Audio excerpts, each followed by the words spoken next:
Assalamualaikum warahmatullahi wabarakatuh. Saya akan mempresentasikan makalah saya yang berjudul Hizbut Tahrir Indonesia. Hizbut Tahrir itu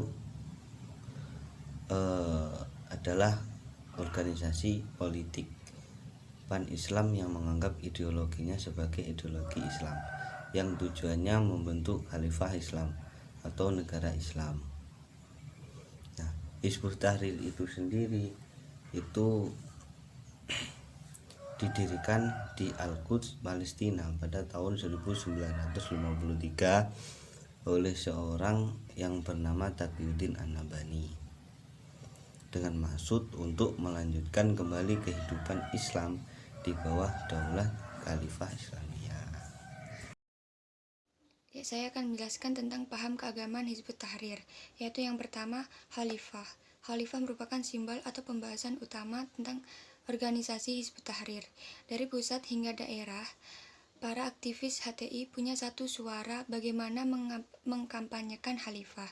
Yang kedua, yaitu pandangan tentang jihad. Jihad menurut Hizbut Tahrir dimaknai dengan makna syar'i, yaitu perang untuk menyebarkan risalah Islam atau berperang di jalan Allah, yang dimana prinsip jihad HTI dilakukan dengan melihat kondisi di mana terjadi ancaman terhadap kaum muslimin, maka Hizbut Tahrir yang ada di daerah tersebut ikut berperang. Yang ketiga, yaitu formulasi nalar fikih. A. Peranan akal dan wahyu dalam berjihad.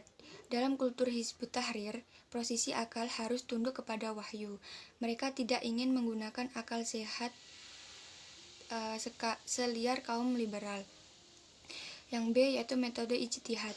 Dalam buku pegangan HTI, ketika seorang mujtahid ingin berjihad, hendaknya mereka mengetahui fakta atas persoalan yang akan digali hukumnya, kemudian mengetahui nas-nas yang berkaitan dengan masalah tersebut.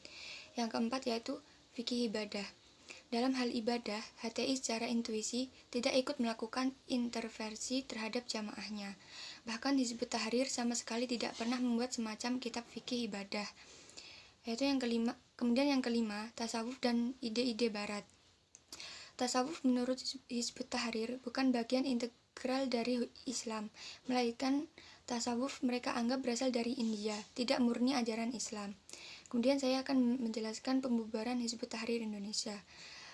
Karena dianggap berbahaya, maka pemerintah Indonesia membubarkan Hizbut Tahrir dengan menerbitkan peraturan pemerintah pengganti Undang-Undang Nomor 2 Tahun 2017 untuk membubarkan Hizbut Tahrir Indonesia karena keadaan mendesak yang berpotensi merusak atau bahkan mengancam keutuhan negara Kesatuan Republik Indonesia.